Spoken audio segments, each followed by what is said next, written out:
Hello दोस्तों, स्वागत है आपका हमारे यूट्यूब चैनल में। आज की वीडियो में हम लोग डिस्कस करने वाले हैं कि इलेक्ट्रिकल इंजीनियरिंग के स्टूडेंट, ठीक है, जो पॉलिटेक्निक कर रहे हैं, उनको फिफ्थ सेमेस्टर में कौन कौन से सब्जेक्ट मोस्टली पढ़ने होते हैं। चलिए तो वीडियो में बनी रहिएगा, डिटेल में चर्चा करेंगे। चैनल पे नए हैं तो चैनल को सब्सक्राइब कर लीजिएगा और बेल आइकन को प्रेस कर लीजिएगा, ताकि आपकी जो है सेमेस्टर की क्लासेस भी मैं इस पर बताता रहूँगा, पढ़ाता रहूँगा आपको, ठीक है। तो चैनल को सब्सक्राइब करके बेल आइकन को प्रेस कर लीजिएगा, ताकि जब भी मैं वीडियो आपके सब्जेक्ट से रिलेटेड अपलोड करूं तो आपको जानकारी मिले, ठीक है।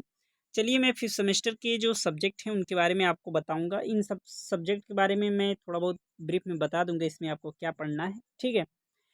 तो चलिए मैं बताता हूँ आपको। पहला सब्जेक्ट है आपको industrial management and entrepreneurship development, यानी इसे शॉर्ट में हम लोग IMED के नाम से जानते हैं, ठीक है।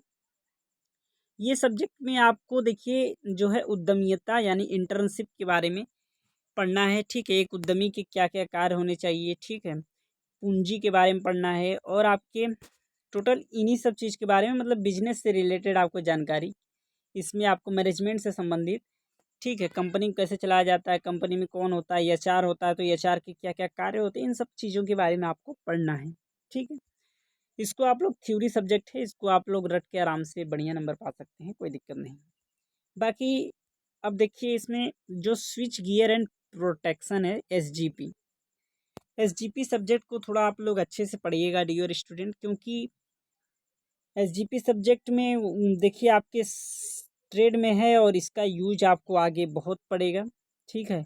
SGP switch gear and protection, इसे शॉर्ट में SGP के नाम से जाना जाता है। तो इसको आप लोग अच्छे से इसलिए पढ़ेंगे, देखिए जो आप लोग फोर्थ सेमेस्टर में इंडस्ट्रियल ट्रेनिंग किए होंगे, ठीक है, उससे रिलेटेड सारी जानकारियाँ इसमें दी गई हैं। CTPT, ठीक है, इसके बारे में यही सब आपको पढ़ना है। इसमें CTPT हो गया, ठीक है, वो वर्क कैसे करता है, रिले हो गया, ठीक, कॉन्ट्रैक्टर हो गया, इन सब चीज़ों के बारे में आपको इसमें स्विच गियर एंड प्रोटेक्शन में आपको पढ़ना है। ट्रांसफार्मर के बारे में थोड़ा बहुत, लाइटिंग अरेस्टर के बारे में, ठीक है, इन सब चीज़ों के बारे में जो आप समर ट्रेनिंग किए हैं, अगर अच्छे से किए होंगे तो आपको उनकी जानकारी होगी, आप लिख लेंगे, ठीक है। अर्थिंग के बारे में, जो आपकी ट्रांसमिशन लाइन होती है उसमें अर्थिंग कैसे की जाती है, इन सब चीज़ों के बारे में आपको पढ़ना है। अब देखिए यहाँ पे जो है थोड़ा सा तीसरे नंबर पे आप जो सब्जेक्ट देख रहे हैं, PLC, micro controller and SCADA, ये सब्जेक्ट आपका मोस्ट इम्पॉर्टेंट सब्जेक्ट बन जाता है, क्योंकि इसमें आपको थोड़ा अच्छे से पढ़ना पड़ेगा, नहीं तो बैक लग सकती है। देखिए मैं इसलिए नहीं कह रहा हूँ क्योंकि ये सब्जेक्ट आपने पहले कभी पढ़ा नहीं होगा स्टूडेंट, तो इसलिए आपको इस सब्जेक्ट पे थोड़ा ज़्यादा फोकस करना पड़ेगा, ठीक है। तो PLC and micro controller SCADA, देखिए क्या होता है। आप लोग अगर सब स्टेशन, बड़े सब स्टेशन से ट्रेनिंग किए होंगे तो वहाँ पे देखे होंगे कि मतलब इस टाइप का बोर्ड बना रहता है, और वहाँ पे लिखा रहता है कि कौन सी लाइन, कितने केबी की लाइन कहाँ जा रही है, ठीक है, कितना पावर ट्रांसफ़र कर रही। तो वो आपका जो होता है, जो उसके अंदर प्रोग्राम दिखाता है वो आपका सॉफ्टवेयर सिस्टम होता है, और जो कंप्यूटर होता है वो आपका PLC सिस्टम होता है, ठीक है। और माइक्रो कंट्रोलर, इन सब के बारे में मतलब कि आपको मशीनरी, जैसे कोई पावर प्लांट को आप दूर से कंट्रोल कैसे कर सकते हैं, इन सब चीज़ों के बारे में आपको इसमें PLC and micro controller and SCADA के अंतर्गत आपको पढ़ना है। HMI के बारे में इसमें पढ़ना होगा, ह्यूमन मशीन इंटरफेस, ये सब क्या होता है, ठीक है, इससे कैसे कंट्रोल किया जाता है मशीनों को, ठीक। अब देखिए इसके बाद जो चौथा सब्जेक्ट है आपका इलेक्ट्रिकल मशीन सेकेंड, ठीक। ये सब्जेक्ट आपका मोस्ट इम्पॉर्टेंट सब्जेक्ट है इलेक्ट्रिकल के लिए, क्योंकि इससे आपके जो कम्पिटिटिव एग्ज़ाम है जैसे JEE वगैरह हो गया, ठीक है, इस उस एग्ज़ाम में आपके काफ़ी क्वेश्चन इससे आते हैं। सो इलेक्ट्रिकल मशीन सेकेंड में आपको क्या पढ़ना है, सिंपली मैं बता देता हूँ। तो जो आपने अभी इलेक्ट्रिकल मशीन फर्स्ट पढ़ा होगा उसमें आपने DC के बारे में सभी चीज़ पढ़ी होंगी, ठीक है, बस ट्रांसफार्मर को छोड़कर।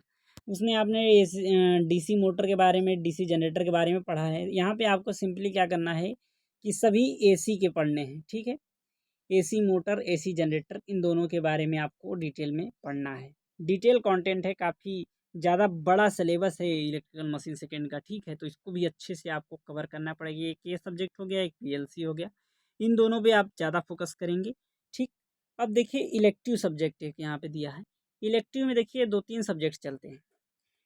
किसी किसी स्कूल में जो है इलेक्ट्रिकल ट्रैक्शन नाम से एक सब्जेक्ट चलता है, ठीक, इलेक्ट्रिकल ट्रैक्शन, इलेक्ट्रिकल ट्रैक्शन के नाम से चलता है। और देखिए एक और सब्जेक्ट, और किसी किसी स्कूल में जो है आपका एसजीपी यानी कि sorry renewable source of energy यानी कि आरएससी के नाम से, ठीक है, आरएससी के नाम से सब्जेक्ट चलता है। आगे यदि आपके आरएससी है तो भी ठीक है, और आपके जो हैं अगर इलेक्ट्रिकल ट्रैक्शन है तो ट्रैक्शन के बारे में भी आपको इलेक्ट्रिकल मशीन सेकंड में पढ़ाया जाएगा थोड़ा बहुत। और ट्रैक्शन अगर सब्जेक्ट आप पढ़ लेते हैं तो आपको 6 सेमेस्टर में, देखिए यहाँ पे मैं दिखा देता हूँ, जो आप यहाँ देख रहे हैं यूटिलाइजेशन ऑफ इलेक्ट्रिकल एनर्जी, इसमें आपको इलेक्ट्रिकल ट्रैक्शन से रिलेटेड आपको पढ़ना है। तो यहाँ पे आपको ये काम आ जाएगा। अगर आपके यहाँ रिन्यूएबल सोर्स ऑफ एनर्जी चलता है तो आप उसमें पढ़ सकते हैं। Renewable source of energy simple subject है, उसमें आप पहले जो पर्यावरण से रिलेटेड जानकारियाँ पढ़े हुए हैं, ठीक है, वही सब जानकारियाँ रहेंगी। तो आशा करते हैं आपको हमारे द्वारा बताई गई जानकारी अच्छी लगी होगी। यदि अच्छी लगी हो तो चैनल को सब्सक्राइब कर लीजिएगा, बेल आइकन को प्रेस कर लीजिएगा। धन्यवाद।